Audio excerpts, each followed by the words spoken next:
नमस्कार, आप देख रहे हैं डॉक्टर साहिब, आपके साथ मैं हूं मुस्कान।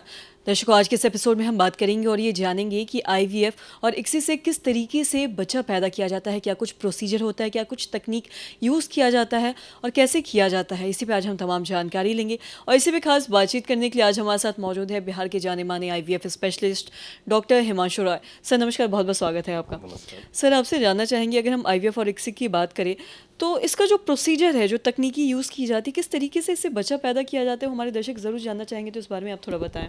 हाँ, अब आईवीएफ और इक्सी जो होता है मिलती जुलती टेक्नोलॉजी है, केवल एक स्टेप का होता है जिसे मैं एक्सप्लेन कर दूंगा। इसमें हम लोग आईवीएफ होता है इन विट्रो फर्टिलाइजेशन।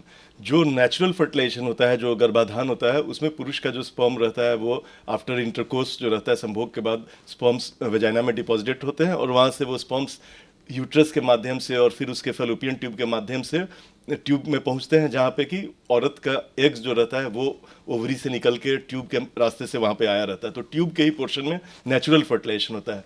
किसी कारण से अगर ये प्रक्रिया नहीं हो पा रही है तो इसे हम लोग बॉडी के बाहर में करते हैं, तो उसे ही इन विट्रो फर्टिलाइजेशन कहा जाता है। मैंने this is not natural fertilization but body के बाहर को इन विट्रो बोलते हैं। तो इन विट्रो फर्टिलाइजेशन में हम लोग पुरुष के स्पर्म्स और औरत के एग्स को बॉडी के बाहर में मिलाते हैं। इसे कॉमन लैंग्वेज में टेस्ट ट्यूब बेबी भी कहा जाता है, इसलिए कि जब ये शुरू हुआ था ये इलाज, तो उस समय ये टेस्ट ट्यूब में ये प्रोसेस किया जाता था। अब इसे प्लेट्स में या डिशेज में किया जाता है, तो अब नाम टेस्ट ट्यूब बेबी ही रह गया, बट आईवीएफ में यही होता है। इसको करने के पहले पुरुष का और औरत का हम लोग इवैल्यूएशन करते हैं, उनके जांच करते हैं कि बाकी वो सब हर तरह से स्वस्थ है कि नहीं, और उसके बाद औरत को मेडिसिन दिलाते हैं, इंजेक्शंस पड़ते हैं यूजुअली, और उस इंजेक्शन से हम लोग का एम रहता है कि 10 से 15 एग्स उसको डेवलप करें, जबकि जानते हैं कि नेचुरली नॉर्मली एक एग ही हर साइकिल में बनता है। स्टार्ट होता है 15-20 बनना, बट एक ही उसमें डेवलप करता है नेचुरली।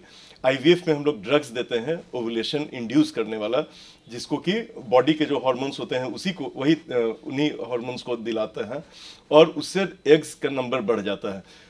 जब एग्स मैच्योर हो जाते हैं, जो कि हम लोग को 10 दिन के बाद लगभग अल्ट्रासाउंड के द्वारा पता चलता है, तब हम लोग एक फाइनल ट्रिगर शॉट देते हैं, ट्रिगर इंजेक्शन।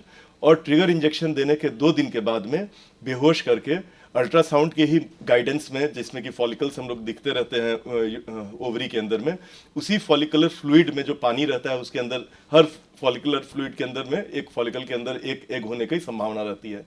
तो बेहोश करके हम लोग वेजाइनल रूट से ही, नीचे के ही रास्ते से, अल्ट्रासाउंड के गाइडेंस के माध्यम से सुई के द्वारा बेहोश करके और सुई के ही द्वारा उस एग्स को हम लोग बॉडी से बाहर निकालते हैं। बाहर निकालने के बाद इस एग्स को एक कल्चर मीडिया में हम लोग रखते हैं 37 डिग्री पे, ताकि वो एग डिस्टर्ब नहीं हो। एक बहुत ही फ्रेजाइल होता है, बहुत नाजुक एक चीज़ होता है, तो उसे बहुत संभाल के रखना पड़ता है। और उसी समय हम लोग एग्स के चारों ओर के को देख लेते हैं कि कैसा इवेलुएट कर लेते हैं, मैच्योर है कि नहीं।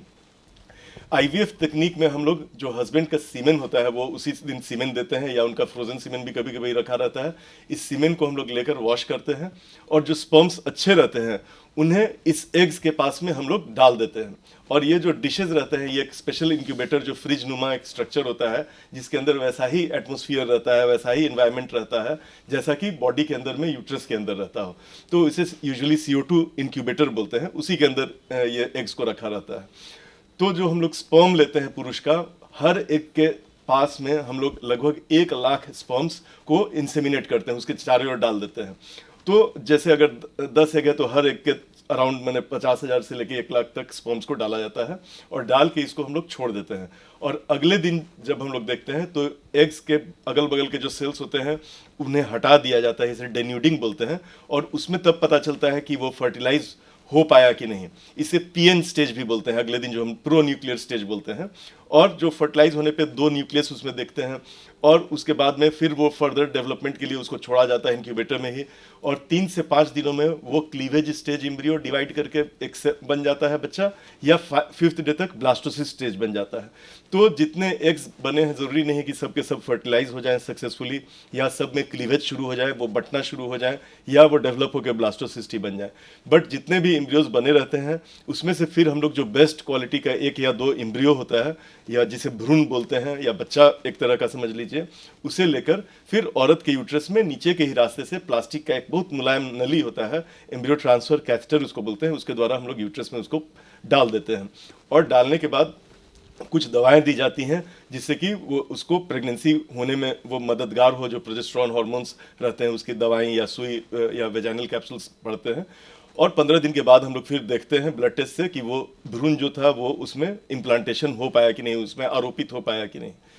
तो यही मेन प्रोसेस होता है। अगर उसमें टेस्ट में पॉजिटिव आता है इसका मतलब आईवीएफ का इलाज उस समय तक सक्सेसफुल हो गया, पेशेंट प्रेग्नेंट हो गई, उसके बाद उसको एंटीनेटल केयर जो प्रेगनेंसी में केयर देते हैं वो स्टार्ट हो जाता है।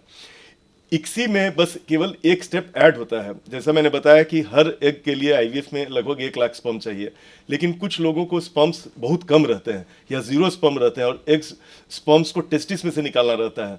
इन सब हालत में जहाँ पे कि स्पर्म्स अच्छे नहीं हैं या पहले उसका आईवीएफ किया गया और फर्टिलाइजेशन फेल हो गया, इन सब या अनएक्सप्लेन्ड इनफर्टिलिटी है जहाँ कारण नहीं पता चल रहा है, इन परिस्थितियों में हम लोग एक दूसरा टेक्निक यूज़ करते हैं जो कि बाकी तो सब उसी तरह से होता है, बट इसमें हम लोग एग्स के अराउंड स्पर्म रखने के बदले एक स्पर्म को डायरेक्टली एक एग के अंदर में डाल देते हैं। तो यहाँ 10 स्पर्म 15 स्पर्म भी रहे तो हम लोग का काम चल जाता है। और हर एग को फर्टिलाइज करने के बाद बाकी जो प्रोसेस होता है वो सेम रहता है। इसके पहले का भी प्रोसेस आईवीएफ के जैसा ही होता है और इसके बाद का भी। तो इक्सी में एक स्टेप ऐड होता है, उसके लिए एक मशीन की ज़रूरत होती है जिसमें कि हम लोग इतना मैग्नीफाई करके एक स्पर्म को देख सकें और एक एक के अंदर उसको सुई के द्वारा डाल सकें। तो एक समझिए एक माइक्रो भी नहीं, सुपर माइक्रो सर्जरी होती है और इसके लिए अलग मशीन होता है, उसको माइक्रो मैनिपुलेटर बोलते हैं, उसके द्वारा ये संभव है। तो अधिकतर सेंटर्स जहाँ पे इक्सी की मशीन है और इक्सी की सुविधा है वहाँ लोग प्रेफर करते हैं कि हर केस में हम लोग फर्टिलाइजेशन फेलियर का वेट नहीं करें बट इक्सी ही करें।